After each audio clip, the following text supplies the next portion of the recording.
You've reached the Murder Between Friends podcast with Sherrilyn Dale and Gavin Fish. Please stay on the line. This week's episode starts in 3, 2, 1.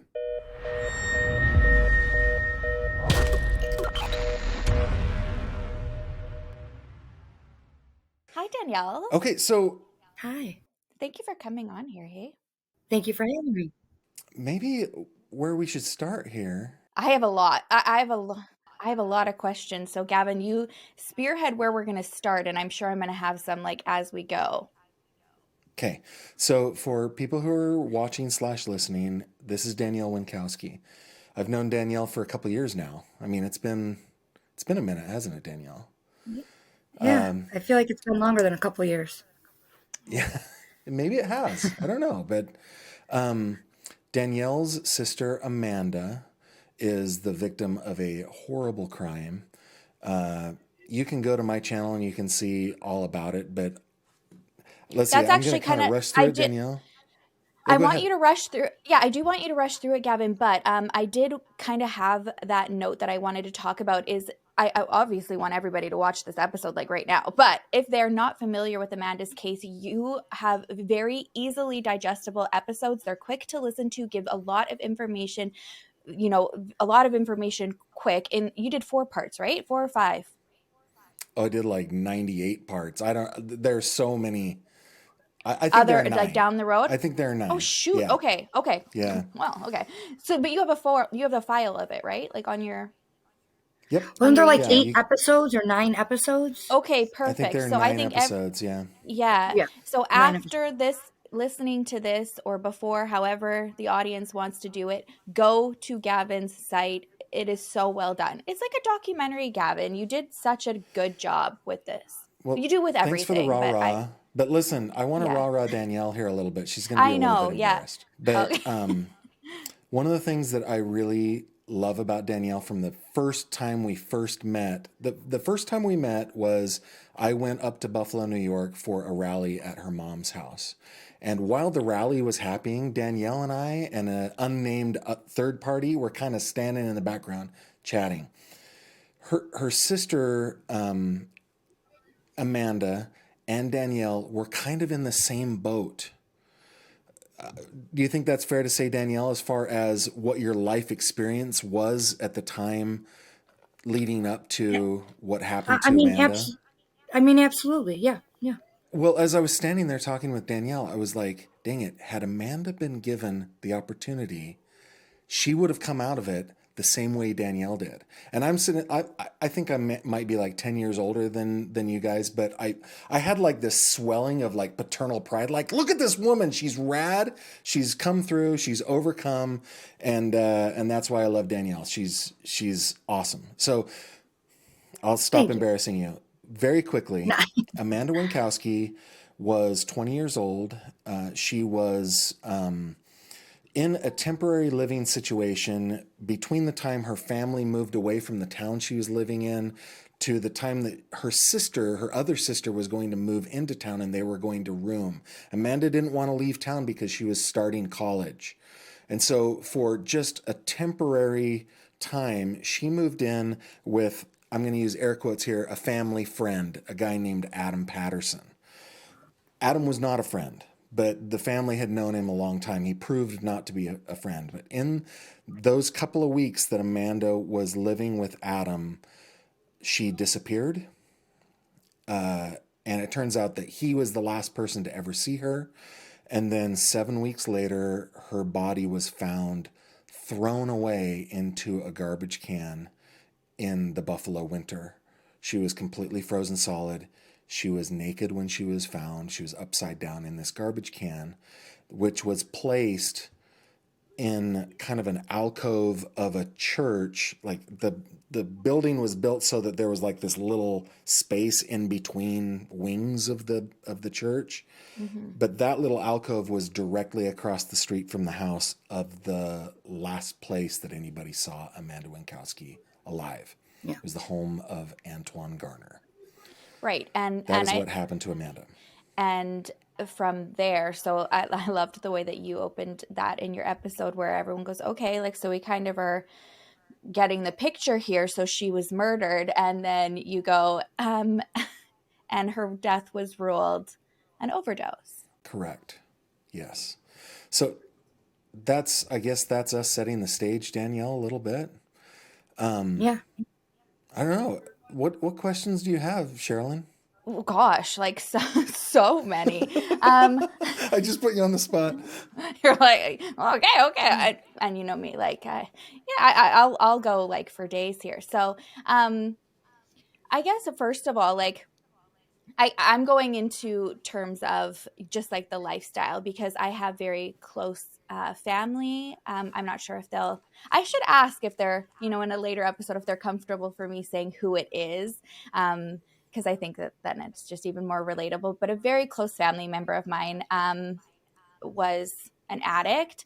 I think she's like 15 years clean this year. And so through her journey of getting sober, I was in like AA meetings often, CA meetings often. So I've been able to see that side of things and how misconstrued people who have never experienced that or never known somebody to be addicted to something can take something. And I think that that's really a big part of like Amanda's case, right? In terms of how the investigation went and stuff like that. So I guess like I just want to know what that's like for you to want to fight and show more of who Amanda was. Like when her boyfriend was on Gavin's podcast talking, she sounded like somebody who was like fiercely loyal, who would do anything for other people, include put herself at risk. So I really want people to hear about like who Amanda was, like aside from getting caught up in something that truly just takes over your life and you have no control over. Like she was so much more than that. So I want to hear, another story of fiercely loyal Amanda. There's so much more to a person behind their addiction, right? Like an addiction is that's not who they were, or what they should be defined as, and not an excuse to not, to just like toss away an investigation. So when people get to know who that victim is, it makes them fight so much more, because right? Like you're like, that is not who my sister was. This is who Amanda was. Thank you. So thank you. So it's something that I have dealt with this whole entire investigation is the stigma. And I think the stigma on addicts and how, they chose their lifestyle. So this is where, what they put themselves at risk. But what they don't understand is first off, nowadays, if you don't know someone or have a loved one that has dealt with addiction, then either they're very closed off or there's very select few, because or it's the black sheep of the family and they don't want to open up about it, and they're but it can be from people that are born in poverty to people that are rich and have tons of money with a silver spoon in their mouth. It doesn't define who the person is. And honestly, Amanda was closer to sobriety, I feel like, than I was back then. Like she I don't want to say everyone, but a big part of addiction, you go back and forth with it. Like it's for a lot of people, it doesn't stick the first time. It's very hard. It grabs you. It like steals your soul. Yes. That's a whole nother ball game, but you to feel well is all you want to feel. And right. Nothing else matters. So even putting herself at risk, because that was my biggest thing about the east side of Buffalo. Like Amanda knows better. Like we know better living in this area. That's like the place you don't visit. That's the place, especially being a young white girl, like, or even pretty girl. Like, I mean, you just don't put yourself in that situation, especially with what we were up to at that point. We were, with our addiction. So, it just wasn't who she was, but Adam, I think, is the biggest part of this, was because she trusted him. She didn't think that he would ever, like, yes, she went into this house, but she probably thought never in a million years would he just leave. You know what I mean? If Right. something were to go wrong, Yeah. why wouldn't you call the cops Tell us or what was the relationship that Adam had with your family? How did you guys know Yeah. Adam Patterson? So, my stepfather, he's no longer married to my mother, but he was for 15 years. He's actually my two youngest sister's father. He grew up with him. He went to high school with him. They went to the service together. And so he knew him. Like, and it wasn't somebody that we all knew, but it was our stepfather. And, we had moved out to Wheatfield, and we were living out here for a few years, and he had come over all the time. Like, we seen him, with our stepfather. And, that was kind of the gist of like, no one was close to him besides John, but I mean, it was our family. So that was kind of how Amanda, and I guess she saw him out one night, and they kind of created a friendship. And she was 19, 20 now, so she was able to have adult relationships. She bartended. So People probably need to understand as far as the area. So, yeah, tell us about, I guess, the area. What was happening at the time? the area. So As my mom had, she actually, that stepfather, she actually had split up with him, and she was in a new relationship, and she moved. So they moved out of the house they were living in, and she was moving in with her then boyfriend, and he lived out, it was like Eden or something, somewhere far. And until they moved into their new house that they got together. And that's why Amanda didn't want to go out to Eden with them. I might be saying the wrong place, but it was far. Yeah, it was like yeah, somewhere like Eden. Let's say Eden. But they weren't there long. They were only there like a month or so. But it was during a breakup and a new relationship. And the older kids were like, "Well, I don't want to go move out there. I want to stay here," and that type of stuff. Right. yeah. So it was the So that does happen, right? Like when you've got little ones, and it's not like a different family dynamic, but it kind of is. It's like, okay, like you've got like the stepdad and the mom with like the new little nuggets, and they're kind of redoing that from scratch. And like that's very similar to my upbringing, because I had a sibling who came a year after my oldest daughter. So it was like I was already like doing my own thing. Yeah, And so Amanda wanted to stay, and she was older. I mean, that's not yeah, and unreasonable she had request. and she had plans.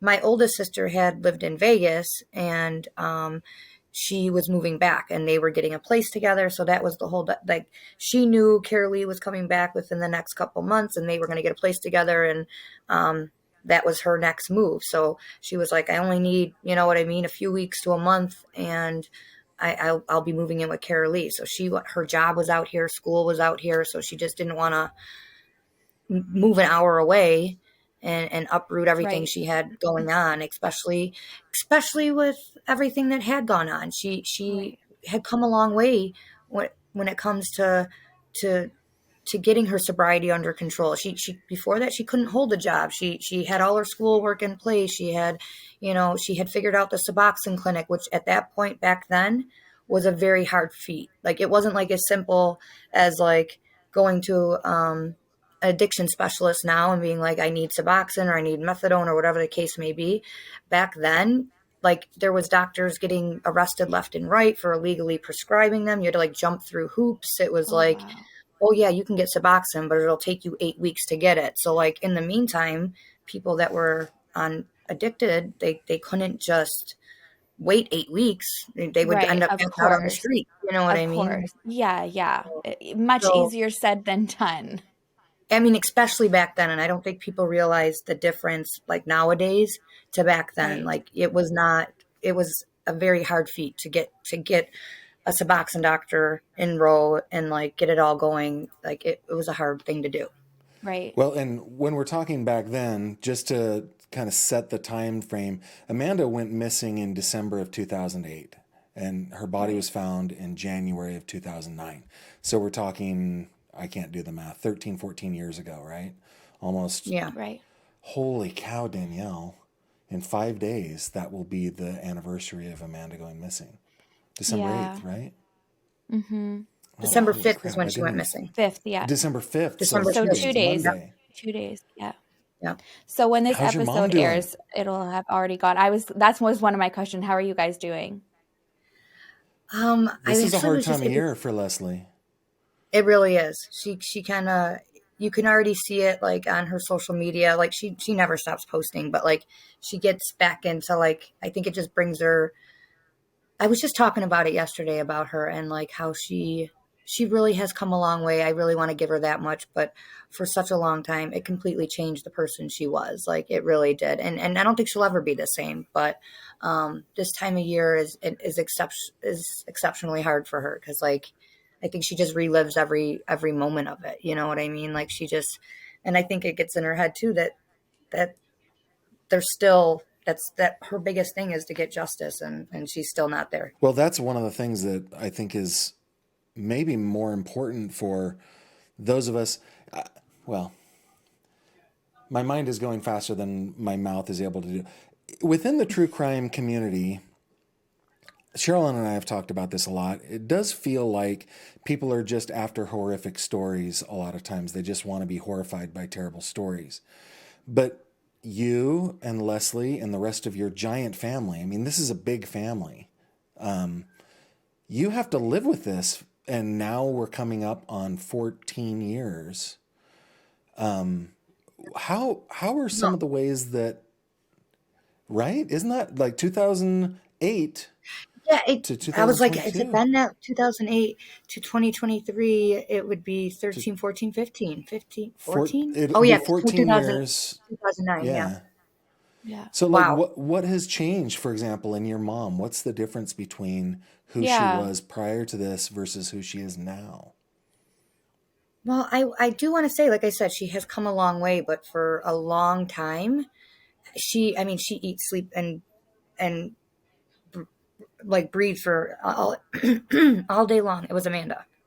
Whether she literally would have a phone attached to her, like that's besides the point. But I mean, she literally, I can't imagine the stress. Like she literally Yeah. was making calls to lawyers and this person and that person and whoever it may be. I mean, that phone was never off. And I'm like, can't, you need to eat, like you need to sleep. You need to, till 4 o'clock in the morning every night, talking to people about what to do next and who, so and so. And she still to this day has people reaching out to her on a regular basis. Like Oh, a regular Yeah. basis, whether it be people that were in prison or people that had, and I cannot imagine as a mother, because I mean, as a sister, but as a mother to have to deal like, and then you have to like kind of talk her off a ledge on some of this stuff too, because it's like, okay, like, yes, absolutely. Some of it I absolutely believe, but then some of it, I don't know, because I don't know if people, there's so many plausible scenarios of who was there and who did what what it boils down to is Antoine and Amanda. You know what I mean? Like,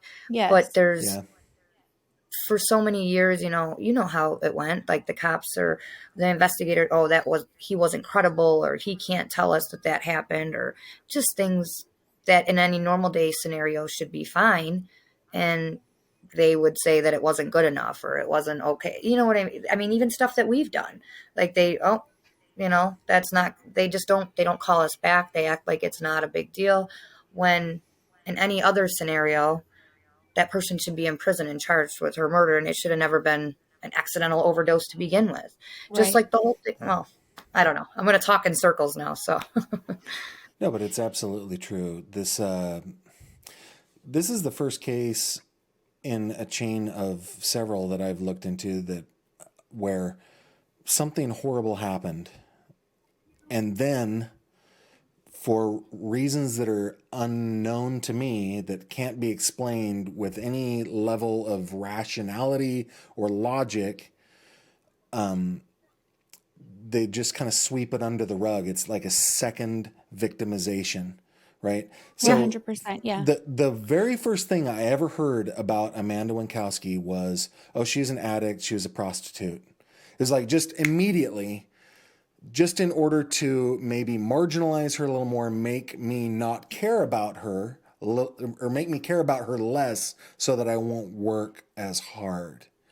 And that Which just is seems to be the ridiculous. And we've pattern. had this conversation. Oh, and then, oh, okay, my blood just started boiling. Because this is what's so ridiculous is that I I don't even know where to start, but it is conversations like this. It's having people listen who have no idea what that lifestyle is like, having no, either not being in it, not knowing somebody from it. Even if somebody came up to you and said, oh yeah, Amanda was a sex worker and she was an addict, what does that matter? She is a human. If that was Mhm. true, it doesn't change somebody's uh, deservingness of justice. Yeah, their value, right? Their Their value. value. Thank you, Gavin. Exactly. Yeah. Like and that it makes me so mad when I hear things like that, or when somebody a victim is defined like that, in any story. And I guess that it is important to a story if you're trying to lay down a foundation. So I think that it's the responsibility of people who are digesting this type of content or who are reporting about it and talking about it, is to take that minute to explain that it's not, it doesn't define somebody, and if that was their lifestyle, that was Did, their lifestyle. did Gavin ever explain to you though that like Amanda didn't have a past of that? Like, Right. Yes. yes, we know things at this point, but like someone else shared that. Like it was like Right. they brought that into the picture They that tried wasn't, to. they made Yeah. it part of the story when yes, there is parts of the story that need to be told, but like it wasn't like she had an arrest or she had any known There's no even criminal from us. record. Yeah, Right. like we learned about it through, and it wasn't, I don't even want to say that's exactly it. There's no criminal record, there was no nothing. Like, and basically the media told us that even something existed in the first place. And then there was You more learned to the about story. that through the media. Yeah, like we didn't share that. And then I learned while she was missing. I learned while she So was there, missing that because I think I've told you this before between Paulie and all the situation, but basically I was like, why didn't you tell me? And he was like, well, she would have killed me. Like it was that new. It was like within a few weeks. Like we had no idea until she was missing that something like that was even going on or actually, that even existed. that is a good segue into my next maybe comment slash question, Danielle. Just the other day, I was standing in like a city hall in a little town out here in PA, talking to the chief of police of that town, and we were talking Okay. about the different drug epidemics that have happened in that town over the 30 years that he had been policing there. And, Okay. he was describing what you were describing before. Like when the economy was gangbusters out here in Western Pennsylvania because of the oil industry and everything, then he was always dealing with cocaine. And then when the economy tanked, the oil companies moved to Texas and stuff like that, then it became heroin, it became methamphetamines and stuff like that, right? But one of the Okay. things he brought up was that no matter what was happening in the drug, I guess. Well, what he said was that when heroin hit town, the the people who were addicted to heroin, it was a very different addiction because they weren't chasing a high. They were simply trying not to be sick. Like once they had gotten addicted, which took once, right? Then they Yeah. start to come down from that. They're getting sick. So now they're chasing trying to feel well, right? And Yeah. then the decisions that they make are based on that. What am I going to be able to do to be able to get heroin so that I'm not sick right now? And that leads to, robberies, and that leads to lots of other criminal enterprises, right? But can you Exactly. describe, I Exactly. mean, you and Amanda were kind of in this boat together at the time. Can you describe Yeah. what that experience is so that maybe we can understand what was driving Amanda to make the decisions she was making? Yeah. I mean, first off, think of, all your morals and all of anything that you ever thought that you would never do. First off, you would never do heroin. Like, okay, I'm going to try this drug, but I'm never going to do those hard ones. Like, I'll drink and smoke weed. I think all young teenagers or young adults that go into that to making those choices, they always promise themselves, okay, we'll try this one, but we're not going to go to that one. Like, we'll never do that. And then secondly, Right. think about everyone that you've ever loved and how bad you're hurting them. And at this point, they know. When it gets to that point where you are stealing from your loved ones, from stores, risking getting arrested, like whatever it is to make it so you can get that fixed, that's why they say, like, oh, you sell your soul to the devil. But you literally feel like that. You don't even feel like yourself anymore. You literally feel like Right. you're not even you anymore, because you've gone against all your morals, everything you've ever promised yourself. And like, even though you might not think about this stuff on a daily basis, when you're in active addiction, you do, because you broke every promise you've ever made to yourself, and you do it to yourself on a daily basis, let alone your loved ones. Right.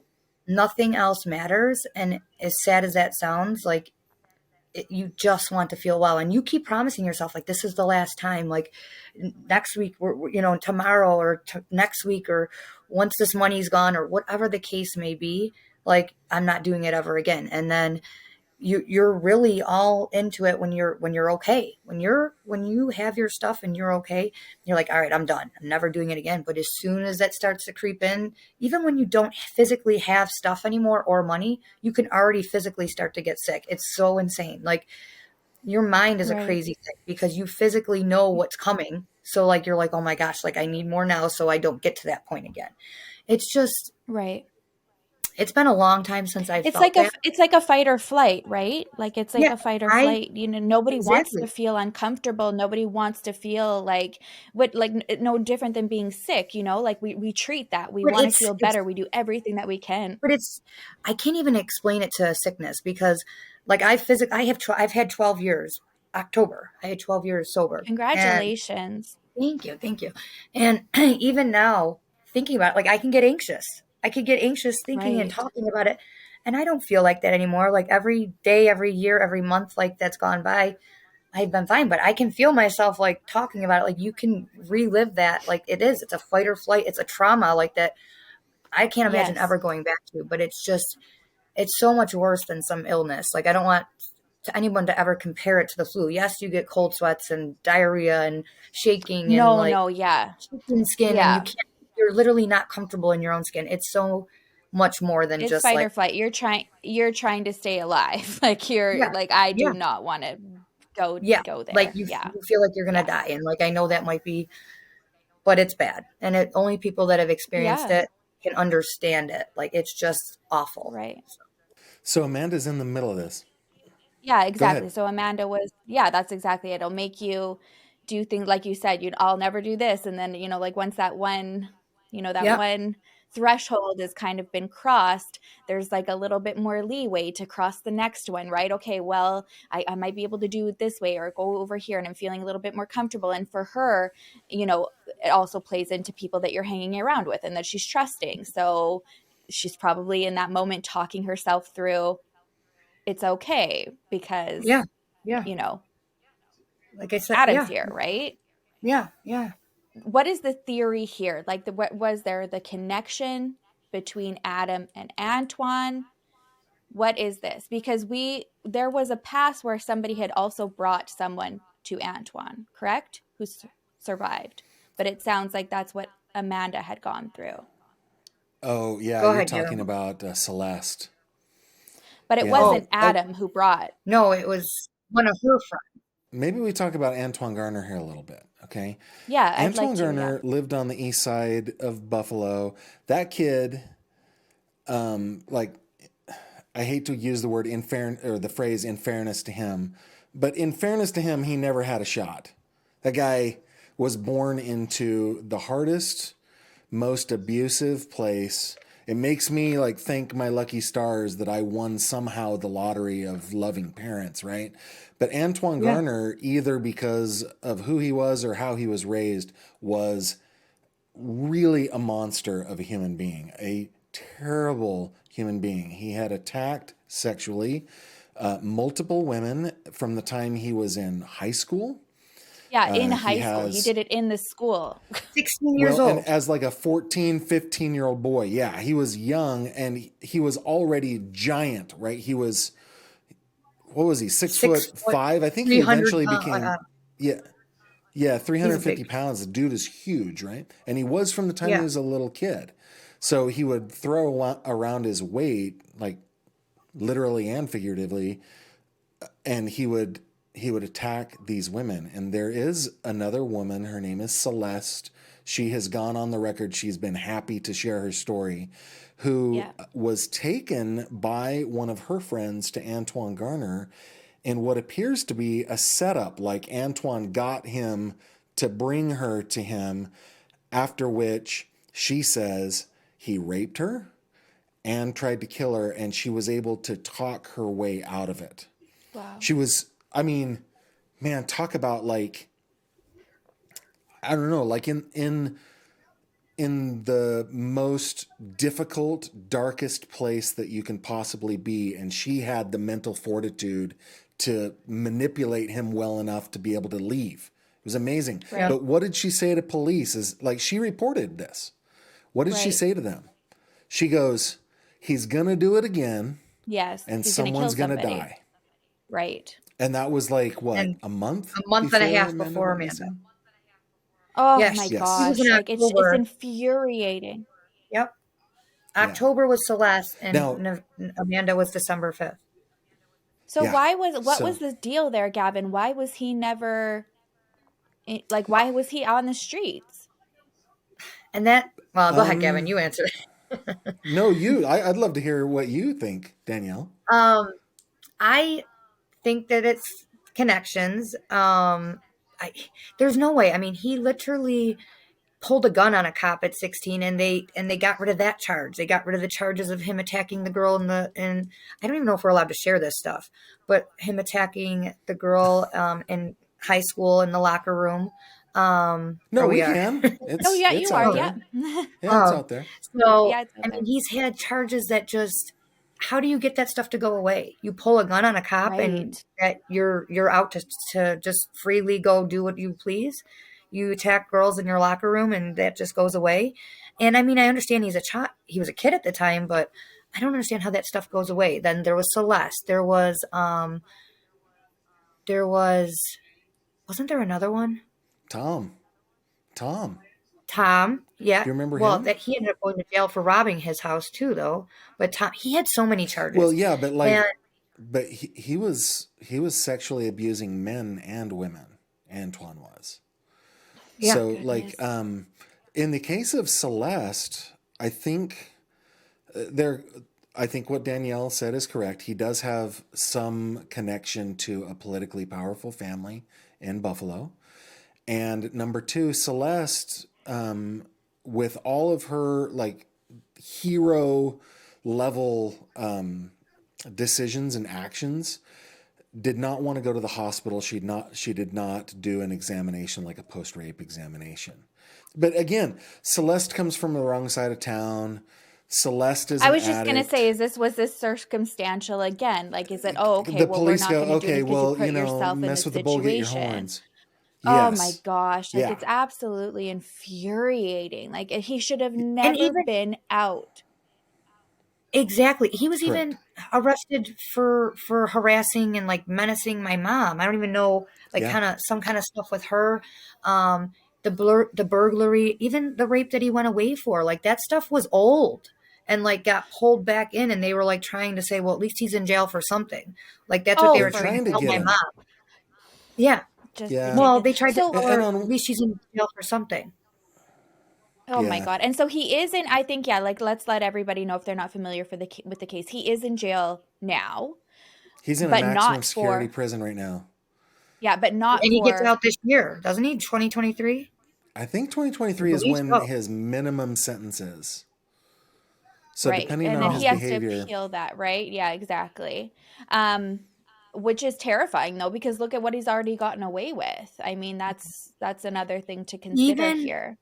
even his brother in prison, because we do have people that we've talked to, and we've through family, even friends, but like people that have become like that have talked to us that were in prison with his cousins or even Antoine, like cellmates, like things, and even his brother and his family. There's a lot of them that aren't they're familiar with the criminal side and prison, and none of them are, I don't want to say none of them, but there's a few of them that are very, they know what's they're I don't even know what I'm trying to say, but they all have visited prison, and they know they're criminals or whatever the Right. case. And even they said that, like, basically Antoine, he's their brother, so because he's like one of 8 kids as well. And they, but like, basically that, like, he's the black sheep of the family, but they have to have his back, but the things he does, like, they are unforgivable. Like, they don't even want to stand behind him anymore, basically. Right. Through the grapevine, but like through people in prison, but like, basically they don't even want to stand behind him anymore because of the monstrous things he's done, and like what they know he's, been charged Capable with, of. or been, Yeah. capable of. So Right. I mean, After And so Amanda's, what was that case that finally, that he's now in prison for? Whose was that? they What was the combined circumstances there? they combined the burglary charges, which Tom is a big part of Amanda's case as well. But they combined, he robbed his house. His dad was a doctor. He robbed the house, and so he got charged with burglary. And then there was another rape charge for it another was a girl. statutory rape. It was a Yeah. statutory rape. 19-year-old, if I'm getting this, I'm probably getting the details wrong on this, but like a 19-year-old came in to like file a paternity, kind of like he's not supporting his child. Well, the child was like 3 years old, which meant she was 16 when Wow. when she Okay. had the baby, and he was much Right. older. So So they were just able they were to number pin it on crunching. him. Right. Yeah. Right. Okay. So it was a statutory rape, and then a burglary charge against another character that's kind of involved in the story. Okay. And what was his connection with Adam? Do we know?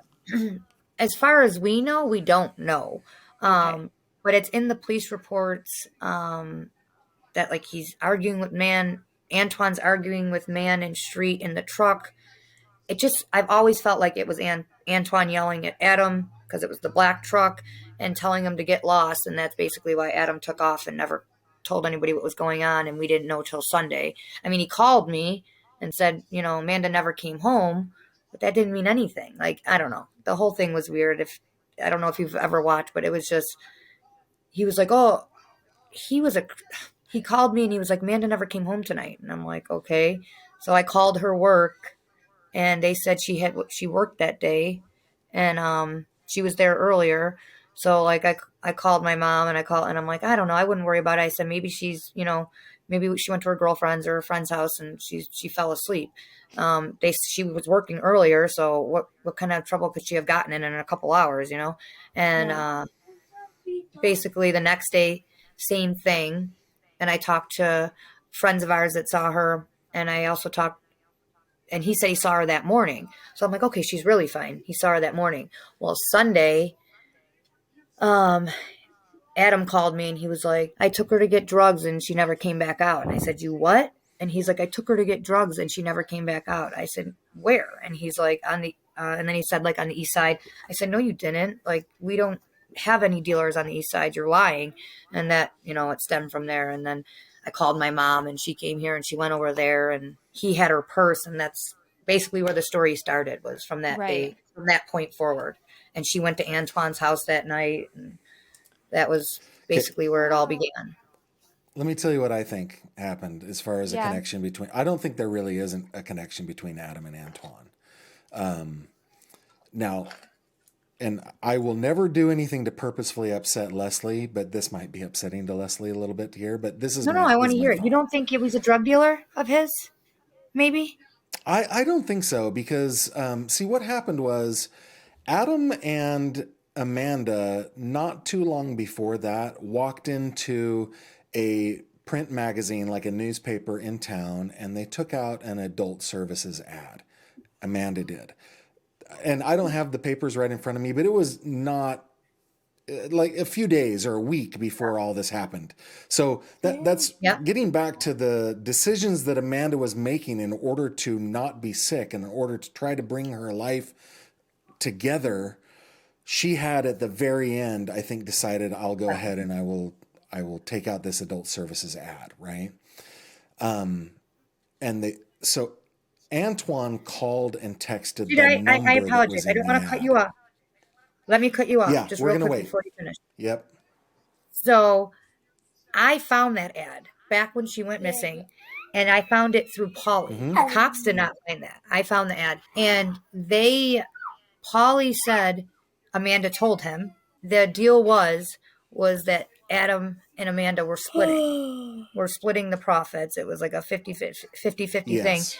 And that's when I found out about the whole, and that's how we found out that she was doing that. Yeah, so the police never found this out. This was all investigations from Danielle and the family and friends, right? But when you go back, let me say this. If you go onto my website, there are some documents that you can take a look at. But to protect Leslie, I have not published all the documents. Leslie took a giant leap of faith. She was the very first person to do this with me. She gave me access to everything, Sherrilyn.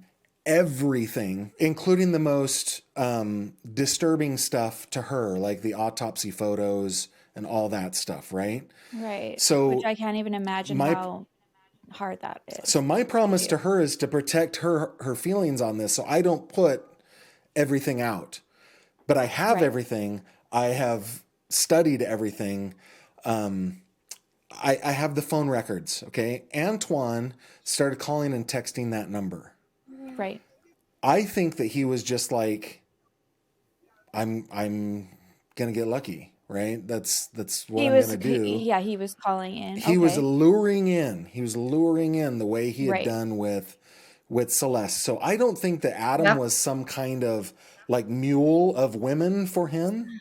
I just think that Adam was her ride and they were splitting the deal. In fact, she had an appointment across town shortly thereafter.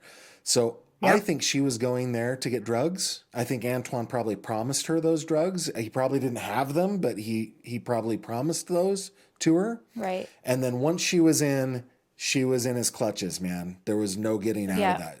From the moment she walked in that door, that was the end. I agree with Gavin, but I still think Antoine went outside. I agree with you. Yes. I do. I agree. He did. But I still think Antoine went outside and told Adam to leave, and Adam listened. No. And he should have never. I mean, there's as also, you would on the east side of Buffalo when this giant monster is telling you to but you wouldn't leave your friend. You could still call the cops and be like, I'm not defending 157 Adam. Spring Street. I'm not defending Adam at all. Yeah, no. I know that you're not Gavin, but yeah, we're saying I understand that it's like I totally agree that there probably wasn't the connection between the two, but it's like, why wouldn't you call the police? You know, like why do you call Danielle and say, oh, she never came home, and I would think that was his way of feeling guilty. I think he felt guilty. Yes, and I think he was a coward. And that's what I always said. I think he's guilty of being a coward. And I still think he's guilty because Amanda trusted him to take her there and be, and he was the one putting her up to this too, whether it was his idea, her idea, but he was the driver because I already told you, Adam started getting pissed like 2 weeks before that if I picked Amanda up or if I took her and we went and got stuff because he was missing. I think that she was feeding his addiction too. Like with the money that he was making off taking her for her runs or whatever the case may be. And I do really believe that. Absolutely. But I still feel like, and it was still brand new. Yes, it was brand new. I suspect that, and this is just a theory. But I suspect that Adam was charging her to sleep on his couch. But I think he was charging her in sexual favors. That's what I think.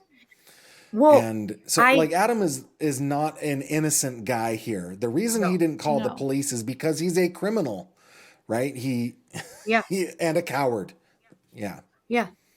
And he did. And that's why when he called me Friday and said Amanda didn't come home, Amanda called me Thursday and said she woke up and he was sniffing her dirty underwear. So I've told Gavin the story. So I'm like, literally, why the hell would she want to go back there? She didn't even want to be there. Like, it was literally...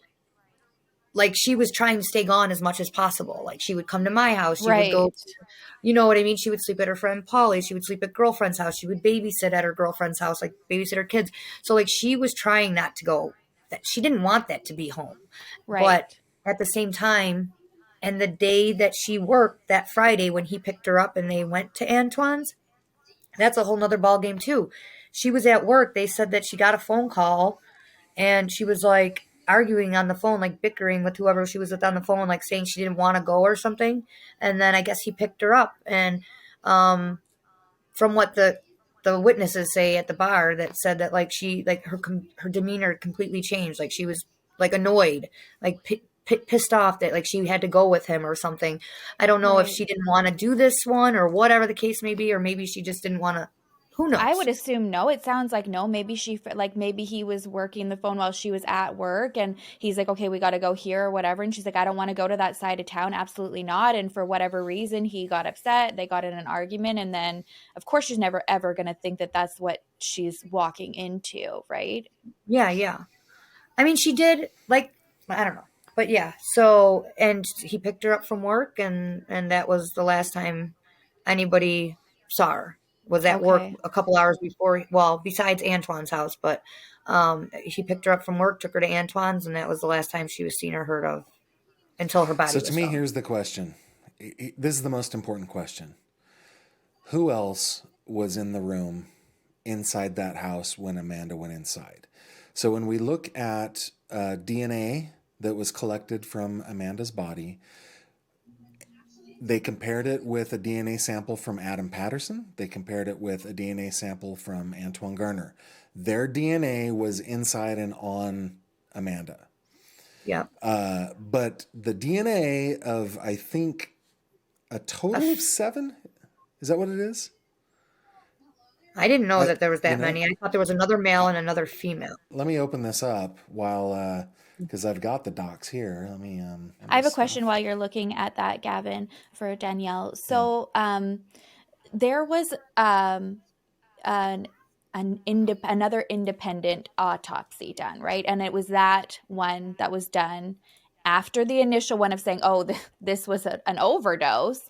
That kind of reaffirmed your guys' suspicions that this was not an overdose, this was murder. And that report said that she was strangled out in Yeah, California, right? Am I correct? yeah. Well, Yeah. I don't know Yeah. if you. Yes, but there was.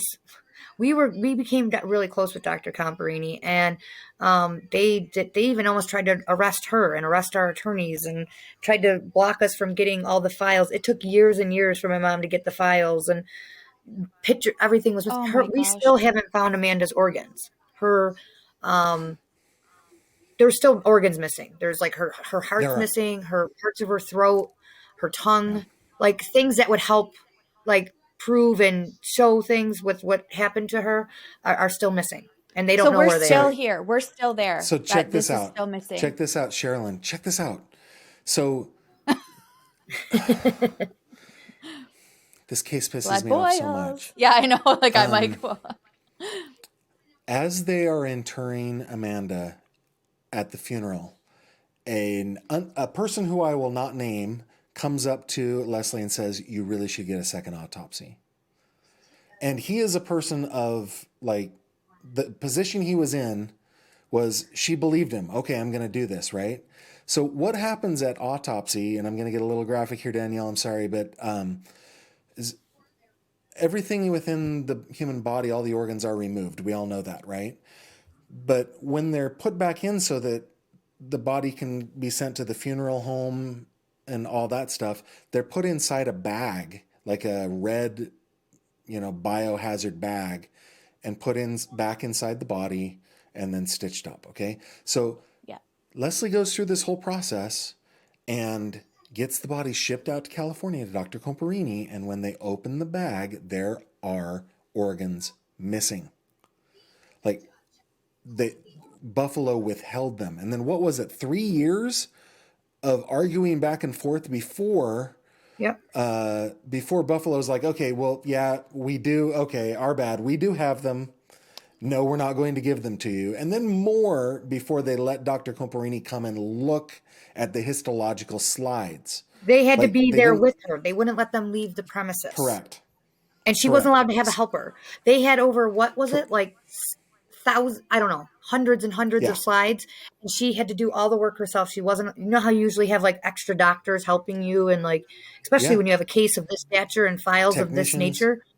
Yeah. Yeah. And they wouldn't Yeah. let, and mind you, like they wouldn't let her have any help. She had to do it all alone. Every single thing alone. Like they just Okay, fought so her to the nail. by the way, Buffalo has fought against this. Okay, back to the Wow. DNA.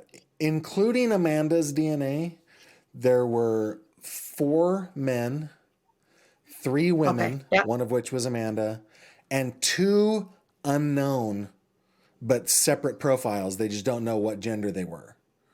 So there are a total of 9 people in the room, Amanda plus 8. Wow. That's what the DNA says. Okay. So that's the question that I have is who is in that room? Now I have pretty, and Danielle has those we ran suspicions Tom. too. We ran Tom. Tom was not there. Yeah. Nope. And he said like he was there afterwards. I don't want to go this route because this is a completely different thing. But I back then had seen a psychic. We've seen many of them throughout the years, and she told me there was 3 men in the room. And yeah, I'm not going to go into details of what she said, but she told me lots of graphic things. But she told me there was 3 men Well, in the there room. would have been 3 So it was men just in the weird. room. Yeah, Because the and she 4th just man told was Adam me, Patterson. He was outside. and that's what she told me. And she told me Amanda promised that she was never going to do drugs again. Like this is, she wants you to know I could, it was awful. Like she had me like hysterical. I couldn't even believe the things she was telling me. This was back 10 years ago now, but maybe even 11, 12 years ago. But it was crazy the things she was telling me and told me what she went on in that room. And it was just, honestly, it was just really weird for her to be able to explain those types of things. And I don't know if you guys get into all that or believe that. And who knows? I do. Sometimes I think I do too, but I think I don't think it's always Some accurate. are predators. No, yeah, some of them are predators, and they just I'm more take skeptical. advantage of vulnerable. Yeah, I know you are, Gavin, for sure. But the truth is there were 3 men in that room. There were 2 other women in that room. Well, the DNA of those women, that was Antoine's grandmother's home. So one of those females could have been Antoine's grandma, a hair on the carpet, Who knows? that transferred down his And body. it could Who have been, knows? exactly. And it could have been a dirty bed. Like you never really know. Exactly. Right? Yeah. Yes, exactly. But there were still more people there. And the question that Sherrilyn asked, I always say Cheryl Lynn because I have a friend named Cheryl Lynn, 2 words. I need to stop doing that. The question that Sherrilyn asked was, why did Antoine get away with this? And I believe it's because of one of the people that was in the room. I do too. Right. I do Okay. too. I believe it was, we've talked to many people over the years, and I still think Shauna's story is the most plausible. I still think there's others that are telling the truth too, but that Amanda went down there. They were supposed to meet, and there was multiple men there. There was, I don't even want to quote it because I don't even know exactly which is which, but I still think Shauna's is pretty accurate because even the grandmother says that a man showed up to the house the next day asking for Amanda, and she said, and that was Tank and all those things. Do you know what I'm talking about, Gavin? Yeah. That whole scenario. And I still think it's true, I still believe it. And I still believe the whole, Shauna said that that other girl that ended up getting murdered in the hotel room, I still believe that they're all connected.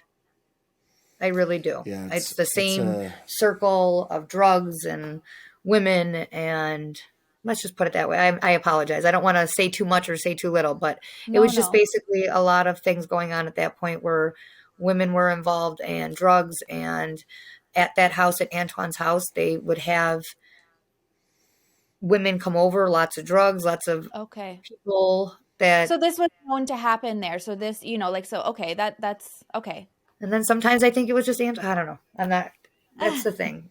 That's the problem, right? And that's the problem with torture not of it. doing a proper investigation and just writing this off when there is so much that is clearly there to give you those answers. This is torture. When we run off with this stuff, like we'll believe course. this is absolutely it, but then someone else will come forward and be like, I was in jail with him and this and this and this happened and yada, yada, yada. And it all is generally the same concept, but it's still like if someone was there, like why wouldn't they just Say and just like something. Sarah, the three-way call, like stuff like that. Why wouldn't people just come forward and why wouldn't the cops just make them explain the situation and what exactly happened? Make Antoine explain himself. Like why do we just let him get away with this? He said that Exactly.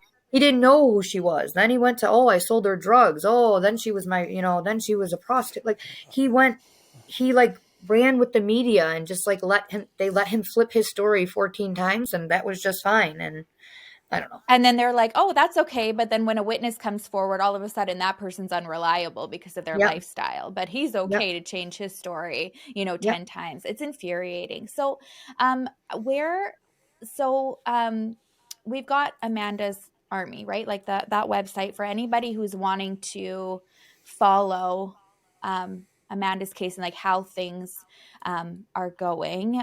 I mean, it's 14 years now to light some fires under everybody. And what is like, what can we do? How can we support? Who can we put pressure on right now to have this properly investigated? What are you being told? I don't know what to say to that because I don't have an answer. Because I tell my mom every time there's something new or every time there's, someone helping us, I'm like, well, I hope this works. But I feel like every time we're just like shot, like after a year of work or 2 years of work, like it'll just be like, oh, we're definitely going to get them this time. And there's no way that they can, and then they're like, oh, like then we finally get to court and they're like, oh, sorry, we're not going to hear your testimony or sorry, this ain't going to work. Oh, they take our lawyers. Our lawyers will quit right in the courtroom. Like, I don't even understand. We've had 8 lawyers now that like literally will do years of work. And then like, they just all of a sudden can't help us or family friend. One was a family friend for 20, 30 years of my mom and just said that he couldn't help us no more. Like Wow. handed the like just insane Yeah. stuff that you couldn't even imagine. So So let me honestly, tell you one of the things that I don't want to overstate, but I was one of the parties involved, like working with Leslie and Danielle and a couple of other people in the background. We thought, you know what, if number one, okay, there's one major thing here. The official story is that Amanda overdosed. That is the thing. So we thought, okay, we're going to go after that. And we were led in the right direction by another person. I know he doesn't want to be named, but the credit should go to him. I wasn't smart enough to figure this out myself. But once that person gave me a little bit of a nugget of information, I was then able to chase it down. And within a couple of months, I was able to prove that there's no scientific way that Amanda overdosed the way they said she overdosed because the metabolites were not in her system. The metabolites that should be there are not there. So she did not overdose, right? And that got to the point where even the DA told the news, yeah, there's something wrong with the autopsy for sure. Like he said that on the news, right? So we're like, okay, yeah. so now he's not doing anything about it. So now we need public pressure. So a production company kind of came out of the ether as they tend to do with Leslie. I suggested, yeah, maybe we should work with this production company to maybe put some pressure, right?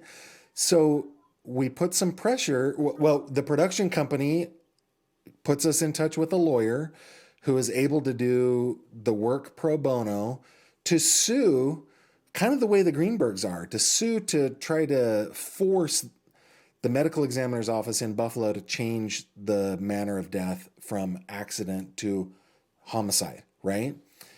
But we get to court after the DA has said publicly, yeah, there's something wrong with the autopsy report for sure. We get to court and they don't even allow us. The judge shut it down, lost, stamp, next. It was infuriating.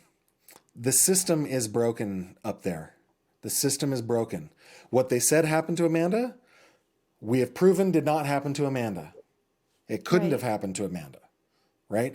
And expert after expert after expert has said, yeah, they're right. It couldn't have happened that way, right?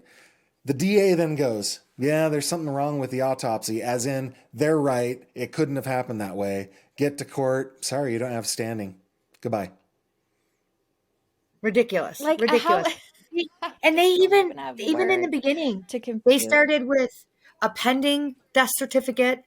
Or wait, did it start at undetermined, then pending, then it went to accidental overdose? Like, they couldn't make up their minds what they were going to do with it. It just seemed fishy from day one. They knew, Right. and even when they came out in the beginning, like when that whole month was a blur, like they even came out in the beginning, and when they found her body, they said, I'm not going to say names because I don't even know what I can say or what I should say, but someone of authority came out and said it was like it was like a flip of a switch. It was like they decided everybody was doing what they should be doing. They were taking pictures when they found her body and stuff, and then all of a sudden, everybody was like, "This was an overdose." Like, and he said it literally was like he was there, and like it was like a flip of a switch. Everybody just changed their mind. It was like That they happened at the decided autopsy. no longer, yeah, this is no longer a murder or a homicide. This is an overdose. And this is literally while they're taking their pictures and like treating it as a homicide, or treating it As a as a crime. homicide. It's a crime, period. Right. Like, whether what it is, you Which is still, what you should do. No, I'll go ahead and say what Danielle doesn't want to say. At the autopsy, Dr. What's her bucket? What is her name? I'm blanking on her name right now. Dr. Oh yeah, I am too. I had it written not, down. I forgot those notes. oh my God. I can't think of her name either. I'm thinking Not Kobalinski, but it's not. It's, why am I she's doing the autopsy, and the homicide investigators are in there the way they're supposed to be. They're witnessing the autopsy. They're asking questions of the doctor, techs, all that stuff. Somebody with political power walks in and goes, there's nothing to see here, makes the homicide detectives leave. This was not a homicide. This was an overdose, and kicks them out of the room. What was her name? Virtus. Diane Virtus. Yes. Vertez. Yes. Yes. You said it. I'm like trying to look it and up. 2008, Erie County Medical Examiner. She's something else to watch in Said, interviews.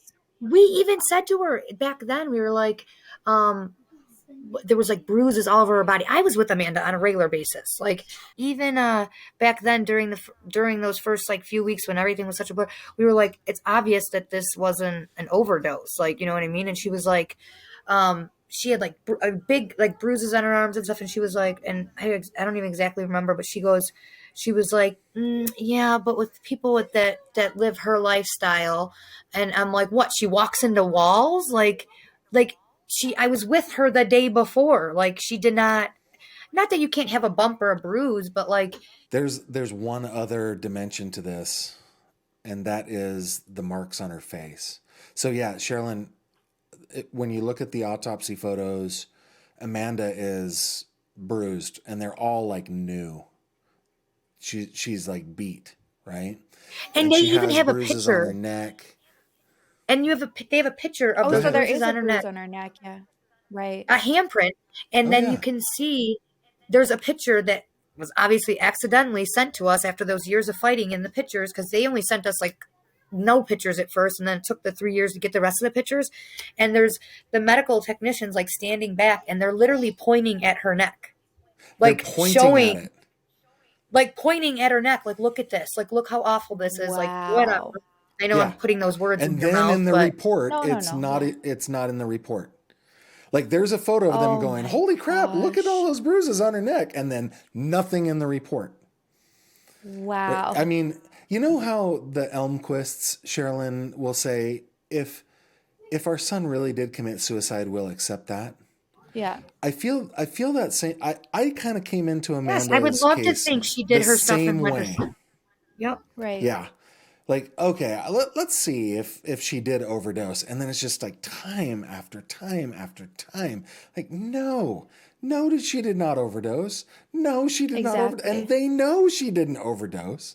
And that's the problem, is that it's that they know that.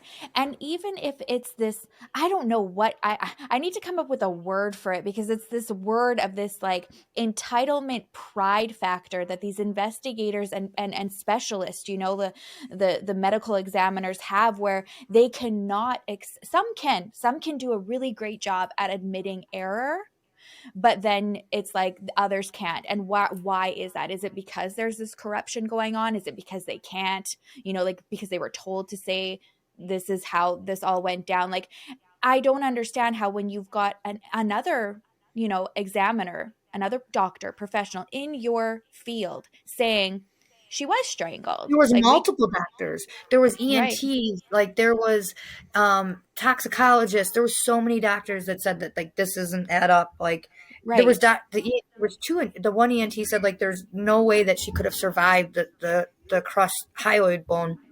Like there was a lot of factors, like so many doctors that came into it and said that like nope, like there's no way. And then even people like investigators, cops, like people that came forward knew that it wasn't that either. But it's like I think the corruption is so high, or whatever the case may be, or their boss or their boss's boss telling them like, nope, like this is what it is. Like Yeah, I think you're right about that. the cops the whole time said we believe this is a homicide, but we have nothing to investigate without a death certificate that says there's a homicide. I'm like, which is Oh, absolutely ridiculous to begin with, because I mean, I understand, but at the same time, like if you know there's a crime committed, like it shouldn't matter what that death certificate says. Like, I don't know. I exactly. feel like, but I understand what they're saying. There's no crime to investigate if there's no crime. If there's nothing.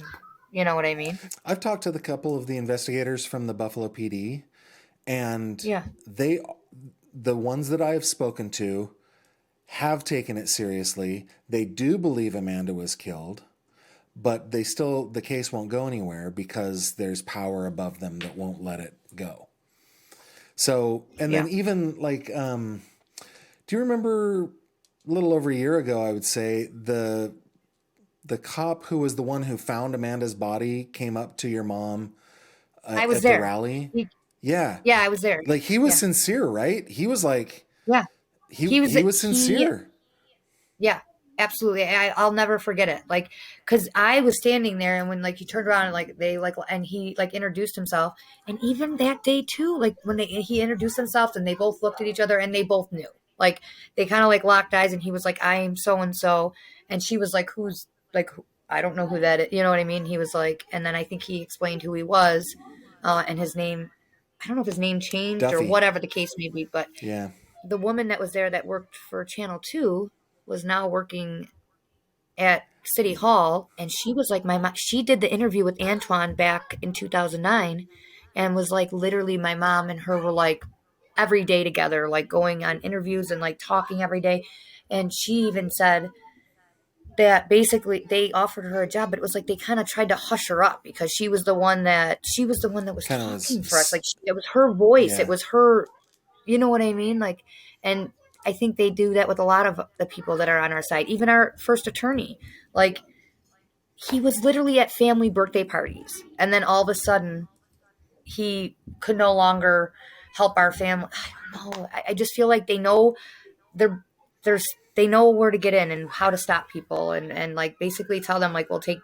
I don't know. I can't quote it, but you know what I'm talking about, Gavin. Like it's just Yeah. they've halted everything that should be of like done Open closed and door. shut. Let's close this. Let's get this changed Yeah. and just have justice.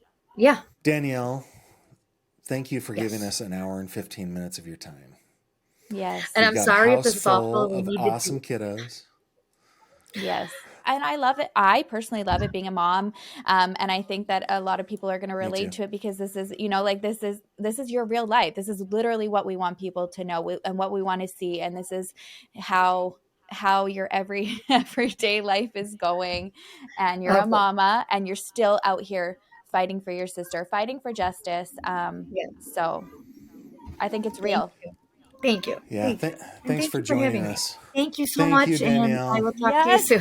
Bye, guys. Bye, All Danielle. right. Thank Take you. care. Nice meeting Bye. you. Thank you.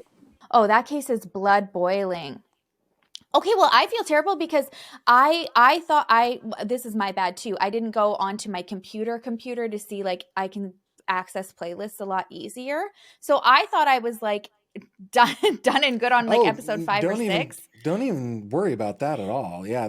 I'm like I can't wait to go back though and watch more, but my blood is going to boil. Like I was screaming at my phone. And when that medical examiner, oh my gosh, pretty much every time you had her come on the screen. You just I want was to. losing my mind. I Yeah, was losing my shit. dude, the way I found out about this case was I was brand new looking at cases, and I got I think it was a Facebook message or maybe a YouTube comment saying, "Hey, you should look into Amanda Wienckowski." And so I started looking at it. I found the Justice for Amanda stuff, and then I reached out through Facebook Messenger, and it just so happened that Leslie was feeling good that day. People reach out to her all the time, every day. It's, everybody wants to cover the story. That particular day, she had just done a rally and she was feeling energetic and decided to answer Right. me. And we became pretty Wow. good friends.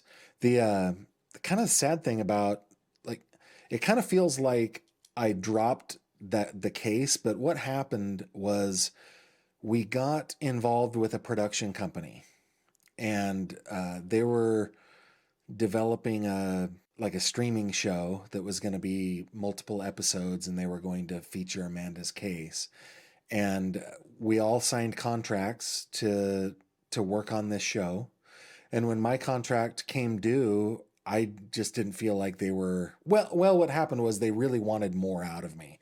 They wanted exclusivity, they wanted a whole bunch of these different things.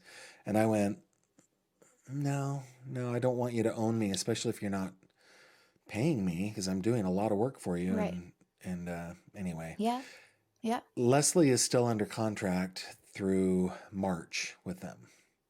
So Okay.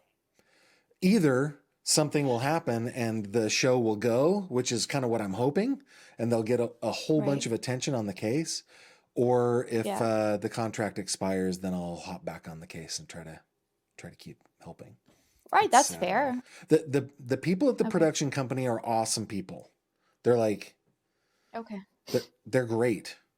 I just, I guess I just lost faith in whether the show is going to be sold or not, and I didn't want to be held back from doing other things, so I didn't want to sign, and which is fair. And you and I had discussed that too, right? Because had you done that, you would have been very limited to all of the other amazing things that you're doing right now. Ellen Greenberg, Elmquists.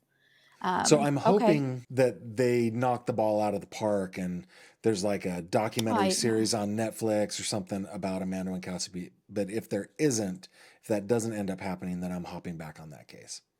Oh gosh, that would be amazing. Either way, it's so infuriating. And I think that's a really good thing to touch on for anybody listening right now, as being like, okay, well, like, what can we do? And it's like, at this point, in terms of like going to higher ups or whatever, like it's been exhausted. At this point, you need to we call it hit the masses, get people mad, because that is how things change. Yeah. This is the world we live in right now. In Amanda's case, I think the only thing because here's the thing. The police can investigate even though the death certificate says accident. They can. They just never do. And they don't, because when you get to court, the defense is going to say, hey, why there's no crime here. The medical examiner says there's no crime here, right? And automatically there's reasonable doubt. So they never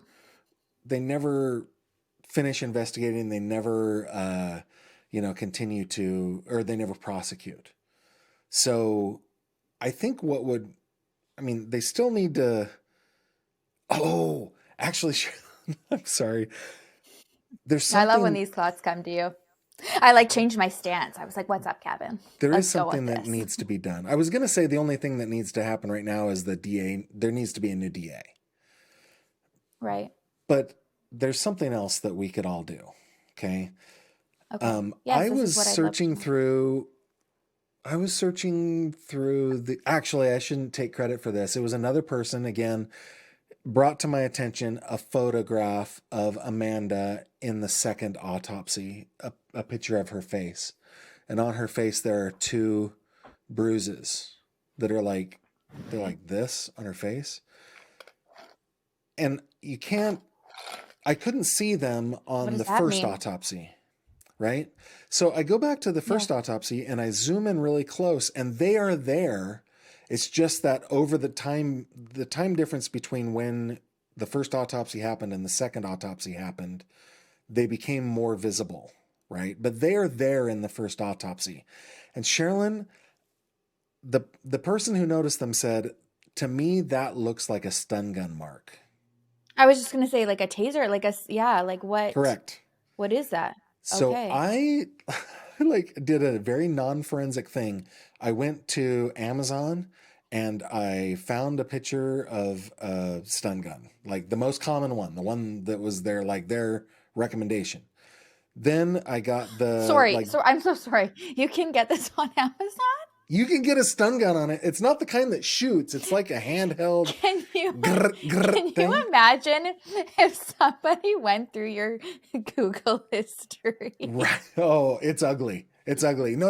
I know. I sometimes tell my wife, so I'm investigating this crime and it has horrific information about what his searches are on his computer. So if I die and you come and see my computer, that is not me searching, okay?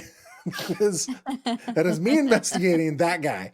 Anyway, so those handheld ones that you see on movies where they poke somebody in the neck, go, right? Yeah. It's that kind. Okay. So you can get them on Amazon, and I go and I take a look at the most popular one. I then get the product dimensions. I then measure the points between the two tips, all like in Photoshop and stuff. And then I compare it to Amanda's because they have a little measure tape on the picture, right? So I'm able to get the distance they are. And it was accurate within 0.02 millimeters.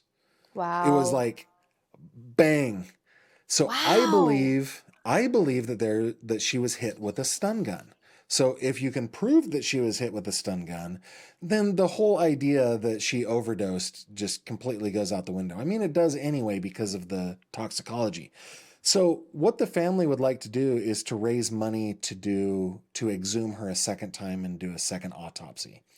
I spoke with... Oh my gosh. And how painful is that even, like, that we're here now? 14 years Sorry, later. but Yeah. second time that they've had to make this decision. Yes. And when I talked to Leslie about it, so what I did is when I figured that out, I called Kenny, my pathologist buddy, and I was like, hey, could you tell if that was a stun gun? He said, histologically, yeah, we would be able to tell that. And he gave me an entire explanation as to what happens on a cellular level when there's an electrical event. So he's like, it's really going to boil down to how good is the vault that she's in, because then none of them are watertight. How good is the casket? What is the condition of her body? Yes, you should exhume her. Yes, you should have that looked at. And this is what they would be looking for. So we think that's about a $10,000 bill to get that done. The cemetery has offered for free to do the exhumation because they believe in Leslie. They love Leslie and they believe that Amanda was murdered. Huge. So they, on their dime, will exhume her, and then when the exhumation happens, the vault has to be replaced again. They already paid for a second vault. So they'll have to do that again, which they will do. They've volunteered to do. So what we need to do is then find a lab that will do the work. And we think that's about, transportation and the lab work, the autopsy, the lab work, and then the reinterment and everything. All that's going to be about $10,000. So, so this is what we can call to action. So the best place to go is actually to my website, gavinfish.com. Click on cases, click on Amanda. I will reactivate the Amanda's Army link there. And because it had been deactivated, but I'll reactivate it. And that's what people should do.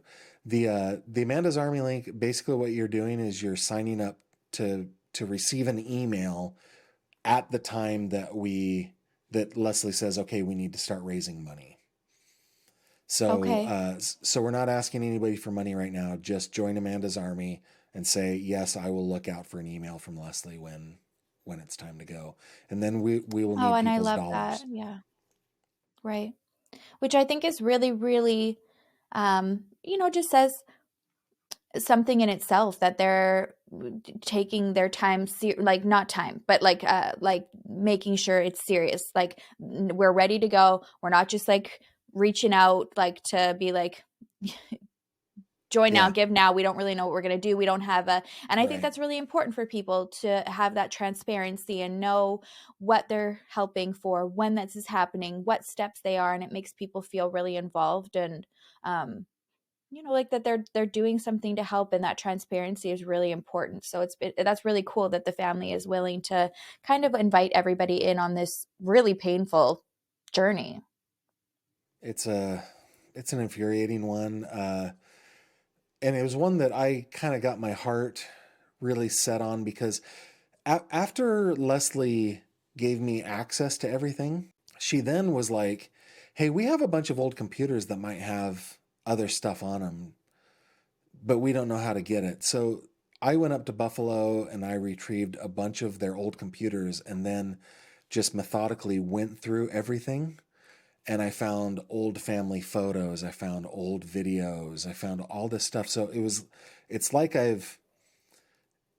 I you know me, I always go back to that whole paternal thing, especially when it's young women. They always remind me of my daughters. So like I Yeah. feel that same way towards Amanda. This is somebody who's been marginalized by everybody that matters, right? The police, the political establishment, they all marginalized her because she was an addict and because she had started as a sex worker in the couple of weeks prior to her death to feed that addiction, and nobody's been Yeah. able to see past that. Every article that you read about Ugh. Amanda Wienckowski, the young prostitute or the young drug addict, they like lead with that every single time, and it Ugh, makes people which is turn off so their wrong, hearts. first of all. It Yeah. does, and and it shouldn't. And that's what like I said at the beginning of this episode, is that we need to get to a point in our lives as a society, like with empathy and compassion of when you hear that term, like, oh, well, she was a sex worker. Oh, well, she was an addict. Your initial response is, so what Yeah. else was she like? Where did she go to school? How many siblings does she have? Does she have kids? Is she a daughter? Yeah, like I don't really care, what her profession is. Do I, like, do we go into other articles or whatever and be like, air everybody else's laundry just because they were a Right. lawyer and they don't deserve to have that discretion? Exactly. There is in my file, there is a letter from one of Amanda's teachers. So this is one of Amanda's teachers. She just wrote a short letter. Amanda Wienckowski was an amazing young woman who doesn't remotely resemble the woman portrayed in the media over the last few years. Amanda was my student at Niagara Academy. She graduated in 2006 with a Regents diploma. She was an excellent student and an exceptional person.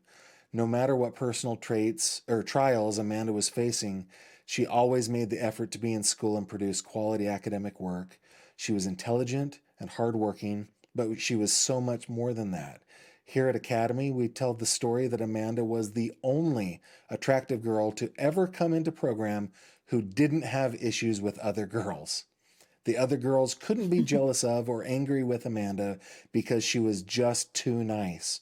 She won over the group immediately simply by being herself, friendly, kind, and caring. She talked to everyone. She listened to everyone. She cared about everyone. This is Amanda Oh my God, Wienckowski. I love that. This is Amanda Right. Wienckowski, That's everybody. Amanda. Amanda was a remarkable girl from a family who loved her. Uh, and her mom, Leslie, who we'll probably have on one of these days, she says she has 12 kids. What she has are 8 kids and 4 kids from the neighborhood who she helped raise, who she feels are her Oh, children. I So love that. And she's that kind of person, right? She saw a person, if she saw some family in the neighborhood that was having issues, or a friend of one of her daughters, one of her sons that was having issues, that was the safe landing spot, was at Leslie's house. And Oh, I that's love the that. kind of person she is, the kind of family she is, and what kind of makes her that person that will care for other people is the same thing that's driving that she cares about her daughter Amanda, right? She's just a Right. bulldog. She will always fight. Yeah, it's a remarkable family. Really good people. I'd love to talk to her. She sounds badass. Yeah, to the bone. Bad to the bone. She's amazing. So glad we had Danielle on. I'm so glad. That was lovely to hear from her.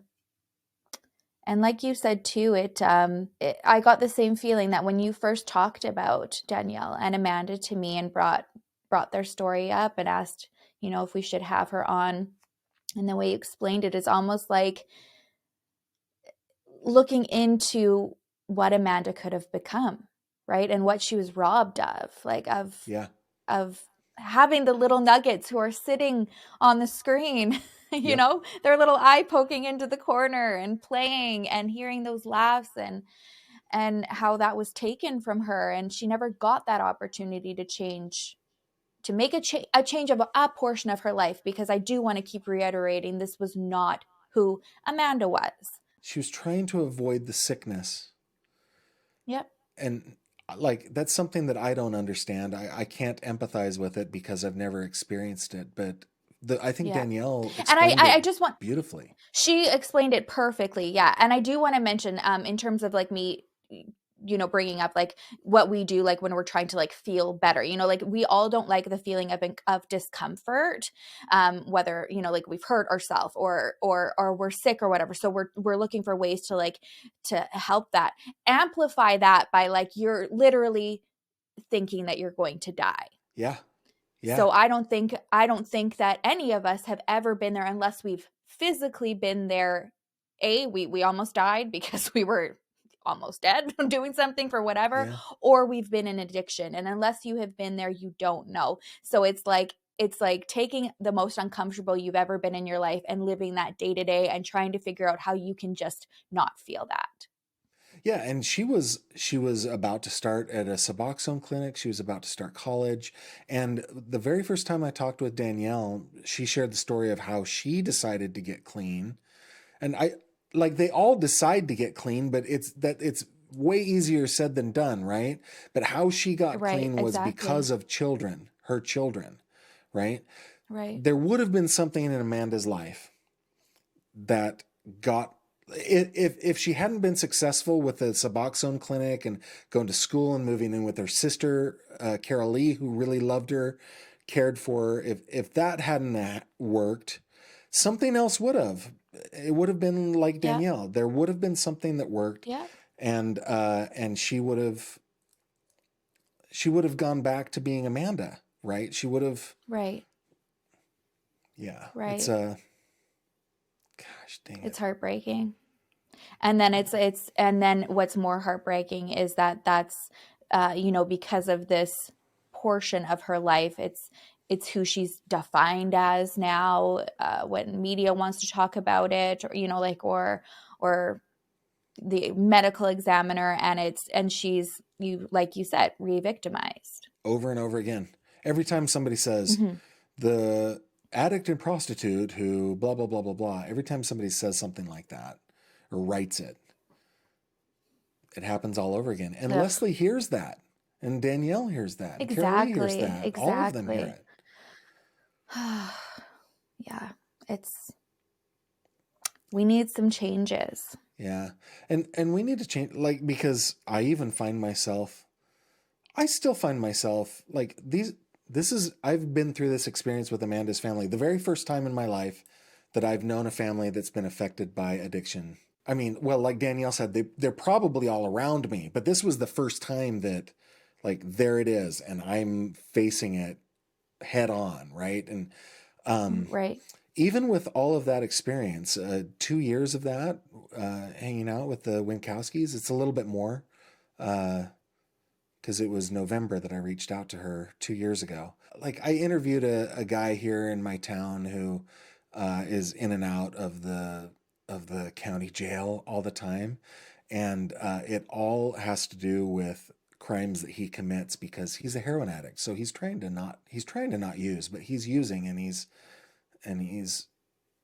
committing crime after crime after crime. In those conversations, I catch myself in the back of my mind going, "You idiot, why do you keep doing this?" Right? Like the judgment is still inside me. It's still there. The bias is still inside me. Even knowing the Wienckowskis, it's still inside me. So it's hard to, I mean, we do need to do something societally where we can overcome that somehow. But I think that's really cool and huge of you to even admit that and say that, because it allows somebody else who is exactly in that same boat as you to be like, oh, okay, like it is okay to maybe like think this way right now and recognize that I need to open up my mind, my heart, my understanding of it, because it's hard to understand things that we don't understand, haven't been through personally, right? It's like putting yourself in there and constantly checking that and reminding yourself like, okay, like you're recognizing that's a judgmental side that needs to change, right? That's the only way you can change is if you recognize it first, I guess. And that's huge. That is so huge. It's not going to happen overnight. Like these things take time. It takes that constant self-evaluation of being like, oh, I'm kind of being a little judgy right now. And I'm judgy in other areas of my life, I think, like in other things that I haven't experienced. This particularly, it's just because it's been around me for half of my life, right? Yeah. Danielle once told me how it all started with them. And it was, she was able to narrow it down to one party. There was one party and she tried a pill. Wow. And then Amanda tried a pill too. And I think it was Oxy. And I think that's really, really powerful, because it's usually how it goes. You don't go into something being like, oh, I'm just going to be full blown committed into this. Like she said, she's like, oh, maybe I'll try this. Maybe I'm going to drink and smoke and okay, I'll try the one pill, but I'm not going to do this. And you've got that threshold, but you keep crossing it. You keep pushing those boundaries, and it's always the one time. Yeah. And that police chief the other night, he brought up something to me that I had never thought about before, because I brought this up. I think the way I said it to him is like, I understand why addicts continue to use. What I don't understand is why they start in the first place. And he goes, oh, people lie to them. I was like, well, what do you mean? He goes, well, they say this is only addictive if you inject it, or it's only addictive if you snort it. But if you eat it, if you just take a pill, then you're fine. So they've been lied to. And you might say, well, why are they so naive to fall for that? But most of them are kids, man. Most of the time they're kids.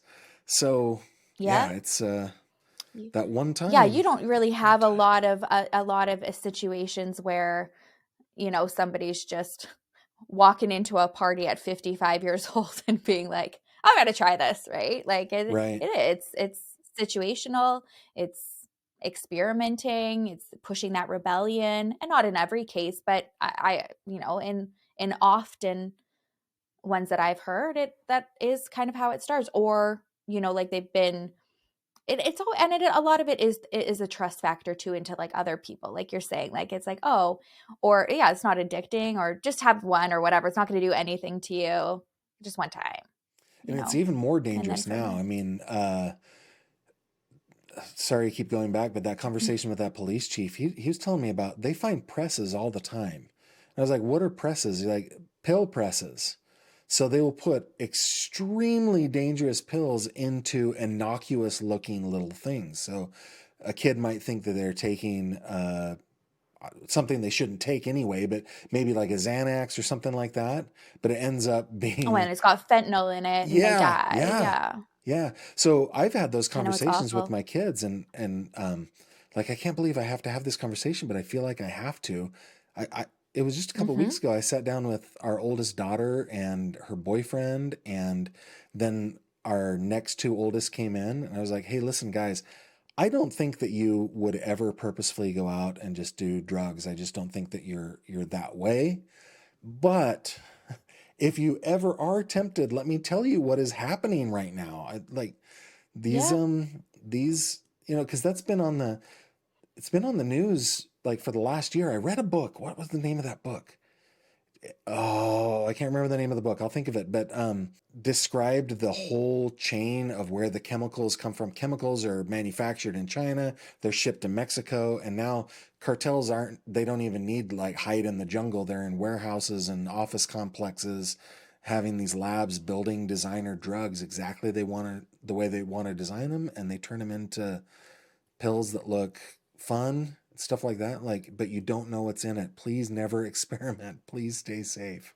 Oh, yeah. So, Yeah. Oh, and then it can be anywhere. I mean, like Canada too right now, like it's huge, huge issues with fentanyl, like in what quote unquote would be like a mundane drug, and kids are trying it, or they already have regularly used it, and their body is fine with it, and they do the same dose, and all of a sudden they're dead and they're dead. because it wasn't what was actually in there. I've had the same conversation with my 16-year-old daughter. it's Yeah. it's it's hard, but I mean, if you're not having those conversations, you're really doing a disservice in pretending that this stuff isn't going on and that they're not exposed to it. No matter what neighborhood you're in, no matter what upbringing you are, this is everywhere, everywhere. And Yeah. I think that that's important to have and make people aware of and listen to these types of things, because this is exactly what it can lead to, no matter who you are, what upbringing you have. And Leslie, like, she told me one time, she's like, the drugs were never part of my life. I was completely surprised when my children, it's not just her child, her children were caught up in this epidemic of opioids in Buffalo at Yeah. that time. Yeah. And And she that was ended up, big at that time too, right? I think that's also important to recognize, is yeah, that yeah, it waved through. It was like just washed through Buffalo, all the right, kids. right. And she Yes. ended up mortgaging her house because the Suboxone clinic wasn't covered by any type of insurance or anything like that. So she ended up losing a house trying to make Amanda and Danielle well. And Oh, and if you talk to her, she says, and I'll do it again and again and again yes. until it works. Yes. You know, Mama. Yeah. Oh, heartbreaking. yeah. Well, I think I'm so thankful for you to get Danielle on here to allow people to kind of see that side, and now I know for sure we're going to have a lot more people in the army Yeah. listening. Yeah. So just go to Waiting, gavinfish.com. we're waiting for our call out Yeah, if we could build to that list, I serve. think that list has about 400 people now. If we could get 5,000 people in there, and when the time comes, everybody gave a couple bucks, that would get it Oh done. my And gosh. I feel really confident that we could prove that she was stunned with an electrical device, hoping that her body is in a good enough condition to test it. Okay. That's what we're doing. That's what we do. Love ya. See you next time. I love you too. I think you're terrific.